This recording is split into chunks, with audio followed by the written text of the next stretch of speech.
నమస్తే, నేను విజయారెడ్డి. ఇండియా పాకిస్తాన్ యుద్ధం ముగిసినట్టేనా? అసలు ట్రంప్ తీసుకున్న నిర్ణయాల వెనుక ఆంతర్యం ఏముందా? సో ఈ విషయాల గురించి డీప్ డిస్కస్ చేద్దాం. మనతో ఉన్నారు senior political analyst KS Prasad గారు ఉన్నారు. సార్ నమస్తే. సార్ నమస్తే అండి. ఏంటి అసలు రోజు రోజుకేమో హాట్ టాపిక్గా కనిపించింది. మొన్నటి వరకు అసలు మోడీ తోపు గ్రేటు తురుము అని అన్నారు. మళ్ళీ తీరా వచ్చేసరికి మొత్తం అసలు అటు ఇటుగా అయిపోయింది. మళ్ళీ అందరిని మోడీని తిట్టడం మొదలుపెట్టారు. తిట్టే అంత పరిస్థితి ఉందా? అసలు యుద్ధం నిజంగా వెనక్కి తీసుకోవడానికి రీజన్స్ ఏమన్నా ఉన్నాయా? టెక్నికల్ రీజన్స్ చేత కాకపోతే టెక్నికల్ రీజన్స్ అని అంటారు. ఇంకో మాట చెప్తానమ్మా, అసలు యుద్ధం అని ఎందుకు చెప్తున్నావు నాకైతే అర్థం కావట్లేదు. ఎందుకంటే నేను నా విశ్లేషణ మొదటి నుంచి చెప్తున్నాను. పాకిస్తాన్లో ఉన్న ఉగ్రవాద స్థావరాలని ఏం చేసి భారతదేశం తునాతునకలు చేస్తోంది. ఇది ఫస్ట్ 2-3 డేస్ ప్రోగ్రెస్. అమ్మయ్య, ప్రపంచ దేశాలకి శాంతికామక దేశానికి ఉగ్రరూపం దాలిస్తాయి. ఎందుకంటే నుదుట సింధూరాన్ని తోరపడానికి ఎప్పుడైతే వాడు ప్రయత్నించాడో దీనికి ఆపరేషన్ సింధూర్ అని పేరు పెట్టి దొరికినోని దొరికినట్టు కొడుతున్నారు అమ్మయ్య అనుకున్న దగ్గర. ఎందుకంటే గత ట్రాక్ రికార్డులు కనుక చూస్తే ముంబై అల్లర్లు, ముంబై దాడులు, తర్వాత జైషే మహమ్మద్లను, నెక్స్ట్ ఇక్కడేమో పుల్వామాలో 40 మంది పైచీలకి సైనికులు చనిపోయిన తర్వాత ఐఎస్ఐ ఉగ్రవాదుల యొక్క తలలు లేచిపోయాయి పెద్దవాళ్ళవి. ఈ దెబ్బకి జైషే మహమ్మద్ గారు లేచిపోతాడంటే నా కుటుంబంలో అందరూ చచ్చిపోయారు, నేను ఇంకా బతికున్నానని ఒక తొంపరి మాటలు పలుకుతాడు. ఇంకోటి ఈ గుడ్లో మెల్లేటంటే ఒక ప్లెయిన్ హైజాక్ చేసిన ఒక బొరతొక్క మీద వాడిని కూడా లేపేశారు. నేను పేర్లు కూడా ఎత్తదలుచుకోలేదు. ఎందుకంటే నేను ఫస్ట్ టైం 56 ఇంచీల ఛాతీ ఉన్న నరేంద్ర మోడీ అని పెట్టకథలు చెప్తూ నిజంగా ఐరన్ లేడీ, అలాగే ఉక్కు మనిషి సర్దార్ వల్లభాయ్ పటేల్ అనే కాంగ్రెస్ ప్రోడక్ట్ల గురించి చెప్పాలంటే ఇదే అమెరికా నడిబొడ్డులు why the hell you are involving in my nationals problems అని చెప్పి వెనక్కి వచ్చిన ఇందిరాగాంధీ ముందు ఈయనంత జెలిస్కీ అంటే కనీసం అన్ని యుద్ధం ఇప్పటిదాకా చేస్తున్నాను ఒక కమెడియన్గా చూడొచ్చు. కానీ కమెడియన్కి కోపం వస్తే ఏమవుతుందో చూస్తే ఎవడో మన రాజమౌళి అటువంటి ప్రాణాలకు దిగించి 2 సినిమాలు సునీల్ గారితో తీయించినట్టే. ఇక్కడ ఏమీ తెలియకపోయినా 10 ఏళ్ళు పైచీలకు నెట్టుకొస్తున్న నరేంద్ర మోడీ గొప్పతనం కోసం. ఎందుకంటే ఈ చంద్రబాబు నాయుడు లేటాడు, పవన్ కళ్యాణ్ లేటాడు భయం పడ్డం అంటే ఏటో నేర్చుకుని అరే వీళ్ళు కూడా భయం పడిపోయారా నా దగ్గర అన్నదానికి ఉబ్బి తబ్బిబ్బైపోయి రాజకీయాలు చేసేస్తుంటే మనకు అసలు విషయాలు ఎప్పటికీ అర్థం. చెవులో ప్రాంప్టర్ లేకపోతే మాట్లాడలేకపోతే వచ్చిన నిస్సాయ స్థితి. దానికి తోడు అస్సలు ఏమీ చేతకాని కాంగ్రెస్, ససవల్ల పడున్న కాంగ్రెస్. ఇలాంటప్పుడు నాకు చిన్నప్పుడు మా నాన్నమ్మ సామెత చెప్పింది, ఏ మొక్క లేనప్పుడు గంజాయి వృక్షమే మహావృక్షం అని. నీకు మాట చెప్తాను, ఈ దరిద్రం అంతటికీ కారణం అవడంటే అజిత్ దోవల్ ఏళ్ళనాటి శైలిలో దాపరించాడు దేశానికి. ఒక ఆర్మీ చీఫ్, ఒక ఉదాహరణకి జనరల్ మానిక్ షా గారు, లేకపోతే బక్షీ గారు, లేకపోతే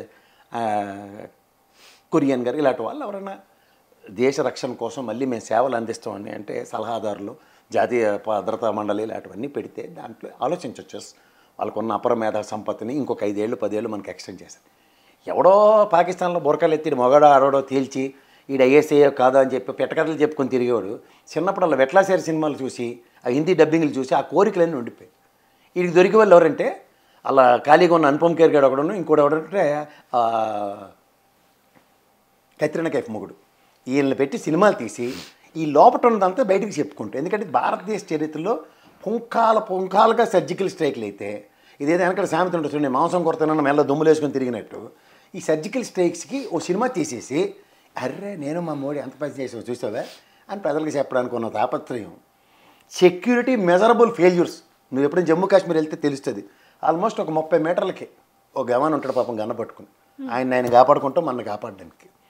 ఈ తెంగరోలు తెలివితేటలకి జనరల్ బక్షి గారు ఇంటర్వ్యూడు కరోనా టైంలో 185,000 మందిని రిక్రూట్మెంట్ చేయించడం మేనేసాడు. ఆర్మీ రిక్రూట్మెంట్ లేదు. ఇవాళ అగ్నివీరులు అగ్ని జలాలు ఏవో పెట్టి మొత్తానికి ఆ పనికిమాల పేర్లు పెట్టి ఏం పెట్టారో ఏం చేశారో తెలీదు. మనకు ఒక మురళీ నాయక అమరుడు అయ్యాడు ఆంధ్రప్రదేశ్లో. ఇక్కడ మీరు సెన్సిటివ్ ఏరియా 6 నెలలు ఉంటుంది వాళ్ళకి వ్యాపారం, ఏది 4 అన్నం మొరాలు సంపాదించుకోవడం కాశ్మీర్లో. దాన్ని అక్కడ స్విట్జర్లాండ్ స్వీడన్ ఏదో అంటారు దాన్ని, ఆ ప్లేస్ని. అక్కడ 26 మందిని పొట్టన పెట్టుకుంటే నేనేమనుకున్నానంటే అలా సినిమాలో అల్లు అర్జున్ గారు చూడండి గ్యాప్ తీసుకున్నాను అంటాడు, అలా వీళ్ళు గ్యాప్ తీసుకుని మాసాడ బ్రహ్మాండం ప్రపంచం తెరబెట్టేస్తారు అనుకుంటే 2 బంగారు తల్లు కురేషి అమ్మ వ్యోమగామి అమ్మ ఇద్దరు వెళ్ళి లాహోర్లో ఉన్న 4 స్థావరాలు కొట్టి వెనక్కి వచ్చారు. 9 కొట్టిన దాంట్లో 4 అక్కడ లోపలికి వెళ్ళి కొట్టుకొచ్చారు. ఇది మన కెపాసిటీ. ఇవాళ ఈ బ్రహ్మోస్ ఇలాంటివి ఎలా ఉన్నాయంటేనమ్మా 400 కిలోమీటర్ల రేడియస్లో బయలుదేరితే చాలు ఆ క్షిపణిని కానీ లేకపోతే ఆ డ్రోన్ని కానీ తునకలు చేసే అంత సామర్థ్యం ఇంక్లూడింగ్ రాఫెల్స్తో కూడా ఉండి ఎంత శాతకంతానం ఏంటో నాకు అర్థం అవ్వట్లేదు. అసలు నీకు ఒక మాట చెప్తున్నాను, పాకిస్తానే ఒక ప్రధాని లేడు, ఆడెవడో ఆ మేజర్ జనరల్ గారు అండర్ గ్రౌండ్కి పోయాడు బంకర్లోకి, ఈడేమో గుండెపోటు అని చెప్పి హాస్పిటల్లో జాయిన్ అయితే ఎవరితో సంప్రదింపులు చేసేసారు, ఎవరు డెసిషన్ తీసుకున్నాడు పాకిస్తాన్లో? అసలు నాకు తెలియకొడుతున్న ఈ ట్రంప్ వాడు మన ఎత్తికి వచ్చి మనకు సమాధానం చెప్పడానికి కాశ్మీర్ మన భూదేశంలో భారతదేశంలో అంతర్భాగం. నేను బిజినెస్ చేయను వీళ్ళతోటి, నేను వెళ్ళిపోమనమ్మా. పక్క చైనా రెడీగా ఉంది మనతో బిజినెస్ చేయడానికి, తెలుసా నీకు? ఇది పాకిస్తాన్ వాడి మీద చైనా వాడి మీద వేసిన సొంకాలకి ఇండియా హబ్ చేసుకోబోతుంది. చైనా 26%ని మన దేశం నుంచి 16% ఎగ్జిమిట్ చేస్తే 10% మనకి ఎంప్లాయ్మెంట్ కూడా క్రియేట్ అవుతుంది. ఎవరికి భయం పడతారు ఈ రోజుల్లో? ఎవరు భయం పడతారు? జెలెస్కీ లాంటి కనబడుతున్నాడు, తోలు తీసేస్తాను రష్యాలో దాన్ని పట్టుకొని జంకట్లే బొంకట్లే. ఇదే అమెరికా అంటే పోరా వెళ్ళి పక్కకి ఆడుకొని చెప్తుండు. 56 ఇంచులు శాతి పెట్టుకుని ఆ పక్కన ఉన్నాడు. అందుకే 60 ఏళ్ళకి ఎందుకు రిటైర్మెంట్ ఇస్తారో నాకు అర్థం అవుతుంది. అది బుర్ర ఆల్రెడీ పోయింది అజిత్ దోవల్కి. పెట్టి ఇంకా రక్షణ దేశం ప్రతిసారి భారత సైనికుల ప్రాణాలు ఎట్టుకోవడానికి. నేను ఒకటి అనుకున్నాను, ఫస్ట్ టైం ఇండియన్ హిస్టరీ 1971 వారు 65 వార్లు ఇవన్నీ చూస్తే ఆ రోజు మాణిక్ షా గారు కానీ కరియప్ప గారు కానీ ఇందిరాగాంధీని కన్విన్స్ చేసి యుద్ధం చేసామని చెప్పారు. ఇవాళ త్రివిధ దళాలకి డిస్క్రిప్షన్స్ ఇచ్చి యుద్ధం చేస్తుంటే నేను అనుకున్నాను భుజాలు గజాలైపోయి నాకు. అప్పుడు మళ్ళీ తెంగరతనం ఆఫ్ అజిత్ దోవల్ది జ్ఞాపకం వచ్చింది. దీని అంతటికీ మెయిన్ కలిపిడు ఉంటాగా ఆ కాంగ్రెస్ వాడు అపోజిషన్ పార్టీలో కూడా నోట్లో నాలిక లేని వాళ్ళు ఉన్నారు. ఎందుకంటే ఆ శశిధరూర్ గారు మాట్లాడే ఇంగ్లీషు నిర్మలా సీతారామన్కి తప్ప ప్రపంచంలో వాడికి అర్థమవుదు. ఆ పీచి జుత్తు జయరాం రమేష్, దిగ్విజయ్ సింగ్ గుదిబండల కాంగ్రెస్ పార్టీకి. ఇలాంటి దరిద్రులను పెట్టుకుని ఆ కాంగ్రెస్ చేస్తున్న దరిద్రానికి మనం అనుభవించాల్సి వస్తుంది. ఏమనంటే ఇటు తిప్పటి తిప్పి చేసిన ఘనకార్యం ఏంటంటే కరాచీ బేకరీ బోర్డులు ఎరగొడుతున్నారు. ఇది వీళ్ళ ఘనత. ఏంది కరాచీ బేకరీ? 3:30కి సీజ్ ఫైర్ డిక్లేర్ చేశారు. అసలు మనం దేనికి వాళ్ళ స్థావరాలు కొట్టడానికి వెళ్ళినాము? సీజ్ ఫైర్ వైలేషన్ జరిగిందని. మన సివిలియన్స్ నాలు చంపితే ప్రపంచ దేశాల ముందు నిలబెట్టి తోలు తీయవలసింది పోయి ఆడేమో లాహోర్లో మొత్తం ఇలా ఐఎస్ఐ ఉగ్రవాదులు అందరూ ఇవి పెట్టుకొని యానిమేషన్స్ పెట్టుకొని మార్చింగ్ చేస్తున్నారు వాళ్ళు అక్కడ. వాళ్ళకి ఎంత ధైర్యం, అంత పోత్రం లేకపోతే రాత్రి ఇంకొక 2 రోజులు కాలరాత్రులు చూపించుంటే వాళ్ళకి సశేషం. అయితే ఆడ బతికొన్నాను పెట్టకాలు చెప్తున్నాను తీసుకొచ్చి సరెండర్ చేసాడే. ఎందుకు వెనక్కి తగ్గినట్టు? లొసుగు గురించి ఆ డిస్కషన్ జరగట్లేదు. ఏంటి ఆ లొసుగు? జరుగుతుంది. ఎందుకంటే ఇది మెజరబుల్ సెక్యూరిటీ ఫెయిల్యూర్. దేశం అంతా దుమ్మెత్తిపోస్తుంది. ఎప్పుడో చనిపోయిన ఇందిరాగాంధీ గారిని ఇవాళ మళ్ళీ పునర్నమనం చేసుకుని ఆవిడుంటే కనీసం మనకి దేశ సార్వభౌమత్వం మన ప్రైడ్ అయినా కాపాడబడి ఉంది. ఇది ఎక్కడ దరిద్రమా, ఇది ఎక్కడ విడ్డూరం? అసలు ఈ యుద్ధమే చేయట్లే. ఐఎస్ఐ స్థావరాలని ఉగ్రవాద సంస్థలని నిషేధించే కార్యక్రమంలో ప్రపంచ దేశాలు ఆటోమేటిక్గా సహకరిస్తాయి. ఎక్కడెక్కడో బేస్ క్యాంపులు పెట్టుకుని వాళ్ళ మీద యుద్ధం చేయక్కర్లే. భారతదేశం అంటే మీరు ఎందుకు కోరుకుంటున్నారు? ఇప్పుడు ఇంకా జరగాల్సింది ఏంటి? మెయిన్ ఏంటిది మోటో? ఉగ్రవాదుల్ని అంతమొందించడం, ఉగ్ర స్థావరాలని లేపేయడమే కదా. సివిలియన్ జోలికి వెళ్ళకూడదు. అయిపోయినట్టు కదా, ఇంకా ఉగ్ర స్థావరాలను మొత్తం లేపేసినట్టు కదా. ఇంకా అంటే మీరు చెప్పేసుకుని పెట్టకథలు చెప్పి అజిత్ దోవల్ కన్విన్స్ అయిపోతే ప్రపంచం అంతా కన్విన్స్ అయిపోయినట్టేనా? ఆయన ఏది తెలియదు, నేను మొహమాట లేకుండా చెప్తున్నాను. ఏటి తెలియని మీకు రికమెండేషన్ ఆబ్లిగేషన్ ఇలా గవర్నర్ పోస్టులు ఇచ్చినట్టు అదో పోస్ట్ ఇచ్చి కూర్చోబెట్టారు మన నెత్తికి. అంటే ఇప్పుడు అజిత్ దోవల్ చెప్పినా కరెక్ట్ కాదంటారు? ఖచ్చితంగా నేనైతే కన్విన్స్ అవును, నమ్మను. ఇప్పుడు ఎవరు చెప్తే నమ్మాలి? మరి ఎవరు చెప్పక్కర్లేదు. రాజ్నాథ్ సింగ్ గారికి తెలీదు. నాకు ఆర్మీ త్రివిధ దళాలకి సూపర్ పవర్స్కి ఎప్పుడైతే సెల్ఫ్ డిస్క్రిప్షన్ ఇచ్చారో మీ అంతటి మీరే అన్న దగ్గర వాళ్ళు ఎందుకు ఈల్డ్ అవుతారు? వాళ్ళు ఎందుకు అవ్వలేదు కదా. అందుకే ఇక్కడ మిస్త్రీ గారికి ఎలా పడుతున్నాయి చూడండి. అయితే ఇందులో ఒక పెద్ద డౌట్ అందరికీ భారతీయులకి, ఇప్పుడు మేము మాత్రం అన్ని ఉగ్రవాద స్థావరాలను మొట్టబెట్టినాం, శభాష్ మోడీ, శభాష్ ఇండియా అని చెప్పుకుంటున్న నేపథ్యంలో అక్కడ వాళ్ళు కూడా సెలబ్రేషన్ చేసుకుంటారు భారత్ని మేము మట్టు పెట్టామనే సంగతి. అసలు ఇది ఎక్కడ మనకి కుదరట్లేదు. ఎందుకు పొంతన? వాళ్ళ భయంతో ఉన్నప్పుడు ఎట్లా వాళ్ళు సెలబ్రేషన్ చేసుకుంటారు? ఇందిరాగాంధీ గారి టైంలో లాహోర్ దాకా తరివి నోరు మూసుకుని ఉండాలి, పడి ఉండాలని చెప్పారు. పడి ఉండండి చెప్పిన తర్వాత ఎక్కడైనా చిన్న చొరబాట్లు ఇవే కదా. ఇప్పుడు తర్వాత మీరు ఎప్పుడైనా చూడండి, ఈ బీజేపీ కూడా రాగానే మనకి దరిద్రం మొదలవుతుంది. కార్గిల్ వారు, ఇలా పుల్వామా దాళ్ళు, ఇవాళ నిన్న ఇవన్నీ చూస్తామండి. Serious of non sense. పోని పిఓకే ఆర్టికల్ 370 రద్దు చేసినప్పుడు ఎలక్షన్ కమిషన్ త్రూగా అక్కడ 6 నియోజకవర్గాలకి ఎందుకు ఎలక్షన్ నోటిఫికేషన్ ఇవ్వట్లే? ఏమైనా పాకిస్తాన్ వాడు ఏమైనా పిఓకే మా భాగంలో నన్ను మ్యాప్లో చూపించాడే? మ్యాప్లో చూపించడానికి కూడా వాడికి దమ్ము లేదు. ఏంటి ఈ అబ్లిగేషన్? పిఓకేలో ఎలక్షన్ నోటిఫికేషన్ ఎందుకు ఇవ్వట్లే చెప్పండి? ఇది ఒక్కటి బేసిక్గా మాట్లాడతాం. దేనికంటారు రాజుకి? మరి 370 రద్దు చేసాం, మమ్మల్ని మించిన వాళ్ళు లేరని చెప్తారు కదా. జడ్డి కాంగ్రెస్ ఎందుకు మాట్లాడదు దీని మీద? 90% కాంగ్రెస్ ఆయనలోనే ఆర్టికల్ 370 డైల్యూట్ అయింది. 2 ఫ్లాగ్లు అయితే లేవు. మన ఫ్లాగ్ కింద ఎలక్షన్ అవుతుంది. పీఓకేలో ఎలక్షన్ నోటిఫికేషన్ కొన్ని కాంగ్రెస్ అయినా కూడా మనం ఇందిరాగాంధీ గురించి మాట్లాడుకుంటున్నాం. ఆ రోజు ట్రంప్ను కూడా పక్కన పెడేసి మీరెవరు జోక్యం చేసుకోవడానికి అని మాట్లాడి ఈరోజు ఆమెను మనం ఐరన్ లేడీ లాగా మనం అభివర్ణిస్తున్న నేపథ్యంలో ఈరోజు ఎందుకు కాంగ్రెస్ పాత్ర, ప్రతిపక్ష పాత్రని గట్టిగా నేను ఎందుకు పోషిస్తలేదు, ఈ విషయంలో రాజకీయాలు పక్కన పెట్టైనా గట్టిగా ఎందుకు మాట్లాడతలేదు? ఎవరున్నారు మన నోట్లో నాలుకున్నాడు, ఎవడన్నా పనికొచ్చినాడు, ఎవడన్నా చెప్పు. ఆ కాంగ్రెస్లో ఉన్న పనికొచ్చినాడు మాట్లాడొచ్చు కదా. మాట్లాడుతున్నాడు ఆయన ఒక్కడే, వాయిస్ రాదు కదా బయటికి. నేషనల్ మీడియా అంతా ఆల్ చుట్టూ చెంగి చిక్కం భజనలు ఉన్నప్పుడు ఏడొస్తే వాళ్ళ వాయిస్ మాటలు. సార్ ఇంతకీ పాకిస్తాన్ భయపడిందా లేదా? భయమా? వాళ్ళ సెలబ్రేషన్స్ అక్కడికి క్రికెటర్ ఎవరో ఉన్నాడు, ఆయన కూడా సెలబ్రేట్ చేసుకుంటూ తిరుగుతున్న నేపథ్యం చూస్తుంటే ఇక్కడ చెప్తున్న దానికి అక్కడ జరుగుతున్న దానికి పొంతన ఉన్నట్టు కనిపిస్తుంది. యుద్ధం చేస్తున్నాం లేదంటే వాళ్ళ స్థావరాలు లేపుతున్నాం అన్నప్పుడు సశేషం అన్నప్పుడే కదా అవతలడికి సెలబ్రేషన్కి ఛాన్స్ ఉండదు. నువ్వు సగం చేసిన తర్వాత జ్ఞాపకం ఏదో వస్తే అప్డేట్ చేస్తాడు దానికి. ఎవడికి తప్పది? నువ్వు ముష్కర్లో తొదముట్టించే కార్యక్రమం దేరా. నీ కెపాసిటీ ఏంటో చెప్పాలంటే భారత ఆర్మీ యొక్క కెపాసిటీ ప్రైమ్ మినిస్టర్ ఇంటి ముందు బాంబు వేసి అది పేలకుండా పక్క స్థావరాలను లేపారు. ఇది మన కెపాసిటీ అండ్ క్యాపబిలిటీ.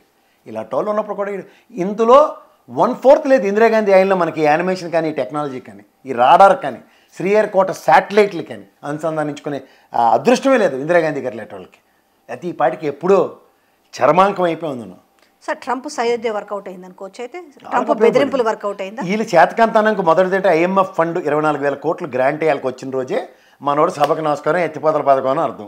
నువ్వు చెప్తుందోటి చేస్తుందోటి జరుగుతుందోటి, ఈ మూడింటికి పొంతం లేదన్న విషయం ముందు ఒప్పుకుంటే తర్వాత అన్ని విషయాలు ఈజీ అవుతాయి. సరే బ్రేక్ ఇప్పుడు లేకపోతే కామనా లేకపోతే ఫుల్ స్టాపా? ఇప్పుడు ఏంటి ఫుల్ స్టాప్? ఇప్పుడు వీళ్ళు పెట్టి కామాలు పెట్టుకున్నావు అడావిడ చేస్తాడు. అజిత్ దోవల్ అటు ఇక్కడ సినిమాలు 2 తీస్తారు గ్యారంటీగా. అనుపమ్ ఖేర్ గారు ఒకటి ఖాళీగా ఉంటాడు. సరే ఓకే, ఇప్పుడు పాకిస్తాన్ మరి గెలుపుకుంటుందా లేకపోతే అంటే బాగా భయపడిపోయింది భారత్ కాబట్టి ఈ రోజు మోడీకి భయపడిపోయి ఎన్నిక తగ్గింది. సెలబ్రేట్ చేసుకుంటారు. ట్రంప్కి భయపడింది భారతదేశం అని చెప్పుకుంటున్నారు వాళ్ళు. ట్రంప్ భయపడి మా గవర్నమెంట్ డబ్బులు కూడా రానివ్వకుండా అన్ని నదీ జలాలు కట్ చేసేస్తాం, తోటకూర పెట్టకథలు చెప్తుంది. నాకు డబ్బులు లేవు, డబ్బులు కావాలంటే ఇమీడియట్గా 24,000 crores గ్రాంట్ వచ్చింది. సో ఇలాంటివన్నీ కనబడుతున్నప్పుడు ఎవడెవడికి భయం పడుతుంది? మీరు భయపడరు. ఇదేంటి మనం అని చెప్పినా ఎవడో మనకి దిక్కు దేవాలని లేదండి. ఓకే, ట్రంప్కు భయపడాల్సిన అవసరం ఏముంది?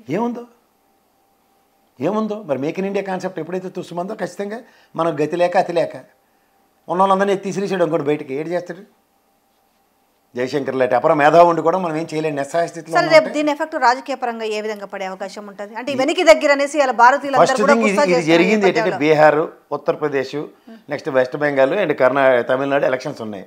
వీటికి ఉపయోగపడుతుంది. ఇక్కడంతా వీళ్ళు పప్పుదద్ది బ్యాచ్లు ఉంటారు కదా, అబ్బాబాబా హిందుత్వం భారతదేశాన్ని పరిరక్షించిన మానేడు 56 ఇంచుల శాతి అని కథలు వస్తాయి.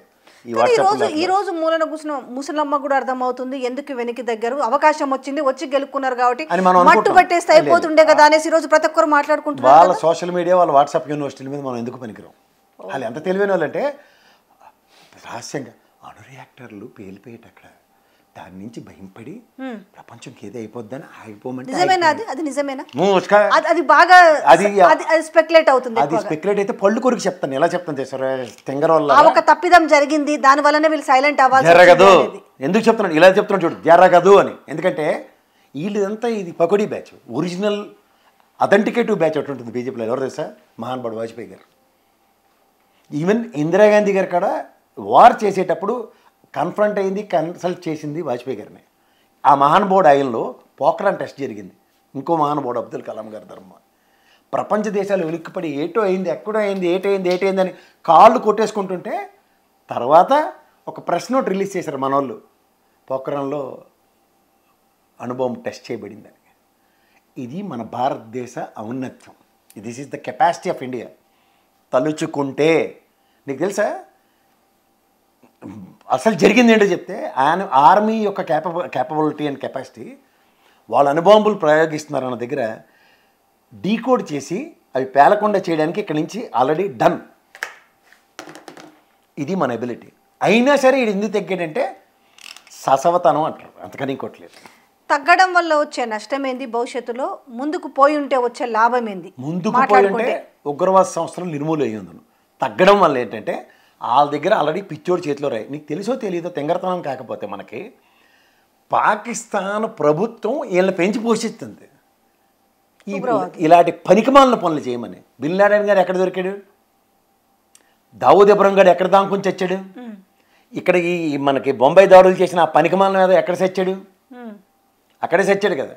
ఆడ కుటుంబాన్ని ముసలోళ్ళని ఆడవాళ్ళని చంపేసామని చెప్పి మన వాళ్ళు తప్పలు కొట్టుకున్న లోపు ఆడు బతికే ఉన్నాను ఒక ఎందుకు మొన్న చూడలేదా ఉగ్రవాదులు సైనిక లాంఛనాలతో పంపించింది చూడలేదా మరి అది ఉగ్రవాదులు సైనిక లాంఛనాలతో చేస్తున్నారంటే నా అర్థం ఏంటి?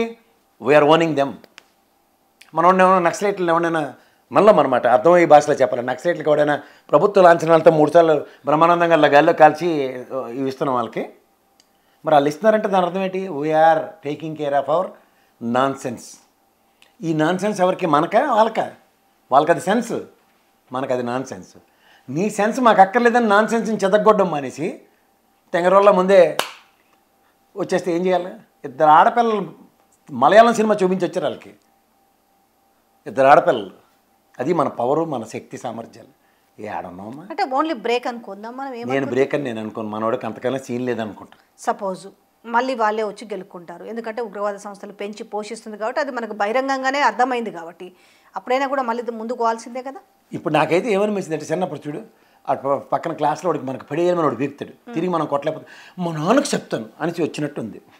ఆ నాన్న ట్రంప్ ఆడు సీజ్ ఫైర్ వైలేషన్. ఇప్పుడు మన దేశంలో నిర్ణయాలు తీసుకోవాల్సింది మనం కాబట్టి, కానీ ట్రంప్ ఈ రోజు పెత్తనం చెలాయించడం ఏంటంటే స్వతంత్రం వచ్చిన కాడి నుంచి పాకిస్తాన్ విడిపోయింది నుంచి ఈ రోజు దాకా కాశ్మీర్ విషయంలో ఎవడు 3rd పర్సన్ ఇన్వాల్వ్ అవ్వని దగ్గర how dare he's first ever time మన దేశ భాగానికి దౌత్యం చేయడానికి హూ ఈస్ ట్రంప్.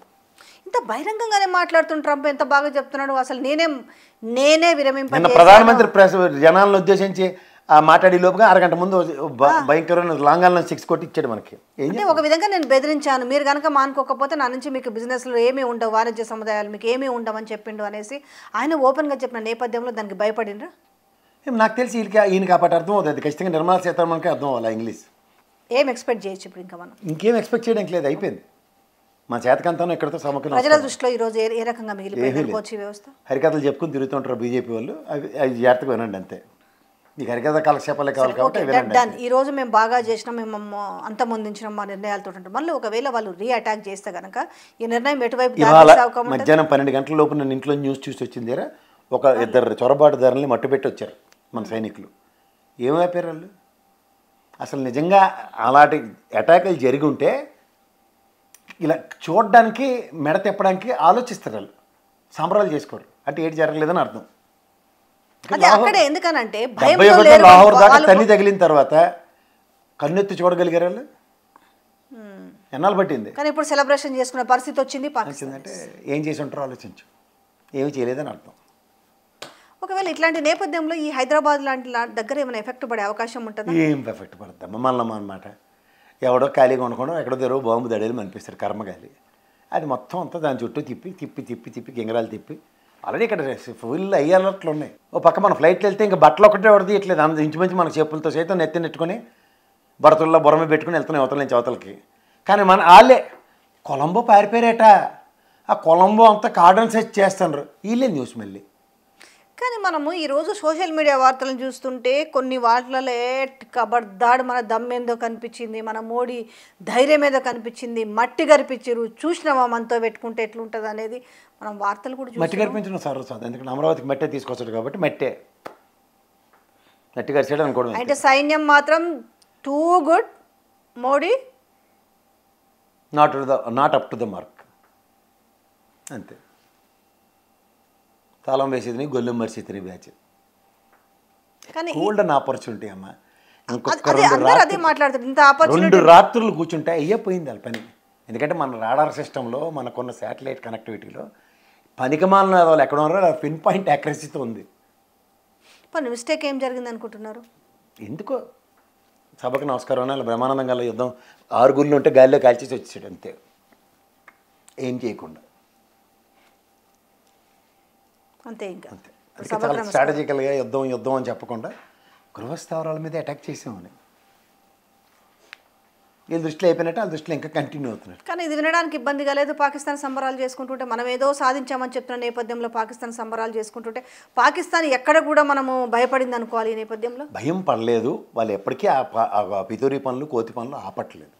దానికి శాశ్వత పరిష్కారం ఉగ్రవాద స్థావరాలని కోకటి వేల నుంచి ప్రకటించాలి.